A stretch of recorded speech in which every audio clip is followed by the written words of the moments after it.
Hello everyone, welcome to Talking Geeky Stuff. A new video from me. It's about the new Batman movie, my thoughts, and a little bit of a review at the same time. So I don't normally talk about this stuff, but I just finished watching this a couple of hours ago, 3 hours now. But after watching the film, I felt really compelled to talk about this because I haven't felt this way about a film in a long time after watching the cinema. It's a good buzz. I mean, the hype I was surrounding it, being a comic book fan, being a movie fan in general, this ticked the box. Let me start by saying this is a fantastic movie. Not only in the movie is one of the greatest comic book movies out there that I remember. Don't get me wrong, there've been some good movies in the last couple of years. Spider-Man recently, but I never felt the same buzz coming out of that. I thought it was a great, fun summer movie, even though that came out during Christmas. But it was delayed. It was originally supposed to be summer. I think the last time I felt close to this was Dune.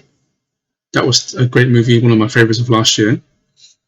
And then the last time I felt this way was another DC film, The Joker, starring Joaquin Phoenix, and that is considered, in my book, in a way, one of my favorite comic book movies of all time. That's my favorite, and with all good reason. That film was amazing.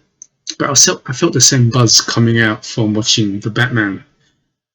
It's nearly 3 hours long, 176 minutes long. But I tell you, you don't feel that way. You feel like a 2 hour movie. Trust me. There's 2 hour movies out there who feel like a 4 hour movie, but this film didn't feel 3 hours long. And to be honest with you, I felt it could have went on for another hour. I actually wanted it to be a 4 hour movie, because this is how good the film was. I felt the pacing was on point. You never felt bored. And I'll tell you this now, my advice, if you're going to watch this, just make sure you don't drink too much because you might want to go toilet. And I had the urge to go to the toilet about an hour in. But, I kept it in because I'm telling you, there is something happening every scene. You go toilet, you miss 2 or 3 minutes, you actually miss some important parts of the story. So try to hold it in, okay? So back to the film. As I mentioned, this is a fantastic film and definitely one of the best comic book movies there, and one of the best Batman films as well. Is it the best? I'll talk about that later on. But what I like about this movie is, as you said, this is Batman in his early years in the film. Anyway, before I talk about it, I try my best not to spoil it, but do be warned, there will be spoilers, because there's certain things you just kind of have to spoil to continue the story. So please watch the film first. There will be spoilers. I try my best not to spoil too much, but please be warned. Back to the film. So this is Batman in his early years, about 2 years in, they mentioned that. One good thing I like about the whole movie, unless I remember wrongly, they never call him the Batman. The only line he talks about was "I am vengeance," and they kind of use that, vengeance and so on. But they never really called him the Batman or anything like that. So that was a good take, because they probably give him the Batman name in the sequel sometime in the next couple of years. But what I like about this film, if you, like me, read a lot of comic books. Oh, by the way, little plug. I just published a video about some of my recommendations of Batman stories to read, comic books. So read those comic books and watch this film, you have a better understanding of what the Batman is. Because Batman is not just a sort of a vigilante, a superhero, a moody young guy. No, he's actually a detective. The world's greatest detective. That's all he's, another nickname. The Batman, the Dark Knight, the world's greatest detective. That's what he's about. When you watch the film itself, within the first 10 minutes, he's on the crime scene with Jim Gordon, and he's talking and just looking at the crime scene, investigating, and that one element is missing from the previous Batman. I know Christopher Nolan did that in his Dark Knight trilogy, but you watch this film, he actually spends a lot of time investigating, finding clues like a real detective would. Because, like I said, his nickname is also the world's greatest detective. Anyway, let's go back a bit and talk about the cast. Robert Pattinson as the Batman. If you asked me 5 years ago, Robert Pattinson is going to be Batman, I would have laughed. I would have said that, what, that guy from the Twilight? No way. But you know what? In those 5 years, I've seen a lot of his movies, like The Lighthouse, for example. Definitely check that one out. You know, he stars with Willem Dafoe. What else he did? The Lost City of Z. Robert Pattinson's a very good actor, and I'm glad after the Twilight films he kind of did a lot of independent films, smaller budget films, focus on his acting. So now when I heard that he's going to be new Batman, I was like, wow, it's a good choice, because I can see him as Batman. He's got a chin. And then you had Matt Reeves as the director, another great choice. He did the Planet of the Apes trilogy, fantastic trilogy out there. Definitely check those movies out. Jim Gordon, Jeffrey White plays Jim Gordon. Zoe Kravitz, I think, Lenny Kravitz's daughter, plays Catwoman, and they did the job fantastically. Oh, and Colin Farrell played the Penguin. You know what? You couldn't recognize him. The makeup is fantastic. He was so good in there. And John Tor, can't pronounce his surname, who plays Falcone. I tell you, all these actors, they did their part. They were so good at their part. The interaction with characters, the dialogue, you know, it was well paced. I mentioned that the pacing of this film is so good. You never felt bored. I mean, I've seen good movies that was like 120, 130 minutes long, and there was some pacing issue. But this one, like I said, is nearly 3 hours long, and the pacing was fine.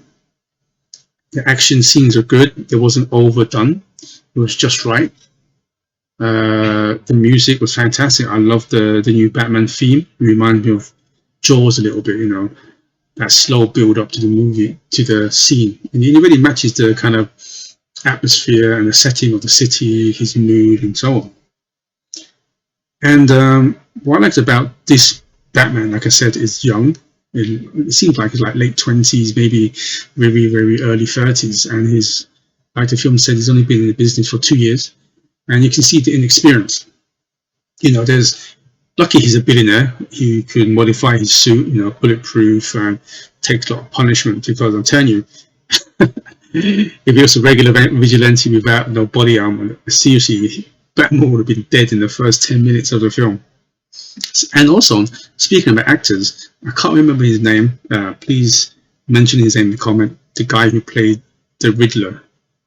He was good. I've seen him before. I can't remember what film, but his Riddler is very good. It's very scary as well. You know, like I said, some of the most scary people in the world are people who are very intelligent, and I love about Riddler, very intelligent. Everything he does kind of makes sense. You even somehow sympathize with him, understanding story. And what I loved about this Batman, I think Matt Reeves and Warner Brothers took a bit of a leaf from Spider-Man, the Tom Holland Spider-Man, where it wasn't a origin story. I mean, Batman, same as Spider-Man, are the two most popular superheroes on the planet. Everybody knows who they are. They know their story, their backstory. I mean, they mention about Bruce Wayne's story, you know, how his mom and dad died.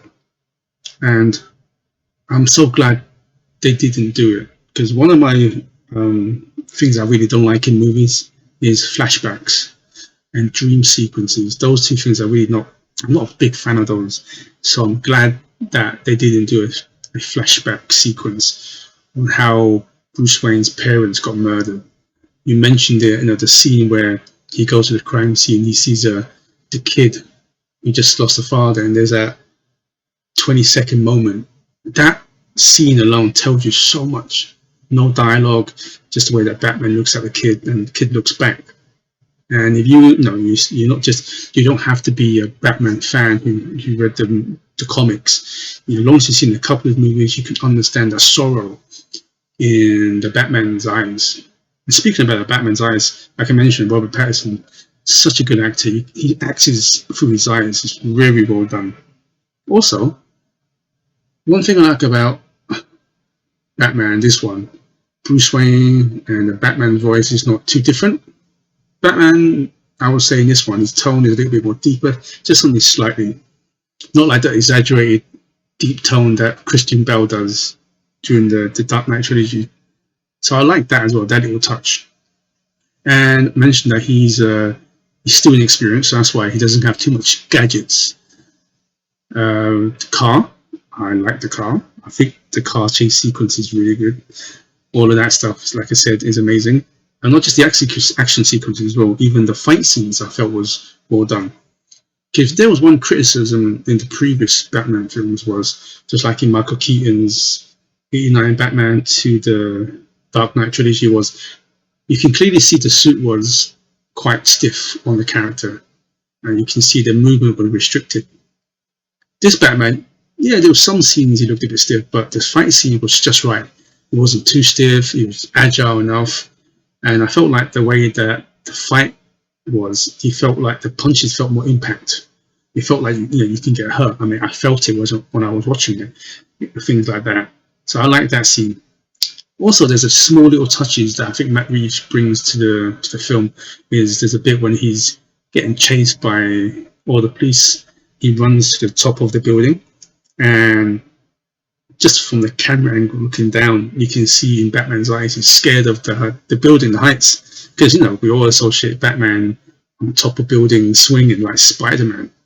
Like I said, so you can see in his eyes he was scared, and I love the way he just zipped up his suit and then he flies. And uses like a flight suit instead of like the bat wings. So I felt it was quite realistic. And on the topic of being realistic, I think this is the most grounded Batman. I mean, I remember I said those words 14 years ago when I came out of the cinema watching The Dark Knight by Christopher Nolan. I thought that was the most grounded, but this has to be the most grounded Batman I've seen in forever. So I really did like that. So I'm hoping they make a sequel to this, because the ending, you see another person pop up. I thought he was a Joker, because the words he said, they treat us like clowns, but it's not the Joker, so I'll leave that to you guys to find out who the next villain could be. If there was one criticism, just a minor nitpick, is there is a scene somewhere near the last 20-30 minutes was when Catwoman speaks to Batman, and they unravel the plot. All these big people, rich people are corrupt. She said somewhere on the lines of, we need to punish these privileged white men, or something like that. I personally didn't like that sentence myself. I just felt that you didn't have to bring race into it. It could have just been like, let's take down these privileged white, take down these privileged men, or something on those lines. I didn't think they had to bring in the word white men. That's just me. So I think that's the line I didn't like. They should have just changed that. Apart from that, small little nitpick, this is a fantastic movie. Like I said, it's the darkest, probably the most grittiest, and definitely the most grounded Batman to date. So I'm really eagerly looking for the sequel. I mean, like I said, I came out of this film because this film has all the elements. It's like a superhero movie. It's got good drama, good action sequences. There's some horror elements. It's a detective movie. Who did it? Why they did it?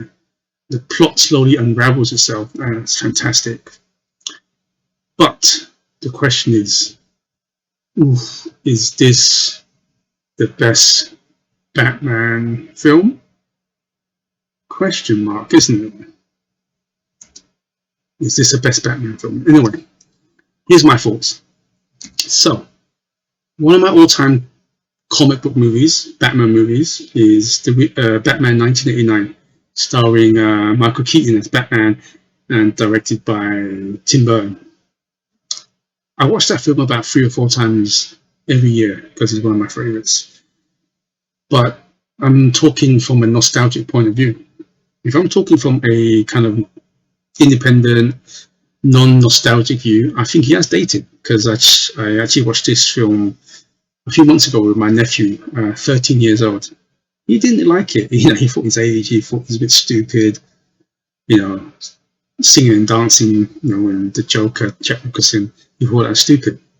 But like I said, it's nostalgic. I still think it's a classic. And then the other one is The Dark Knight.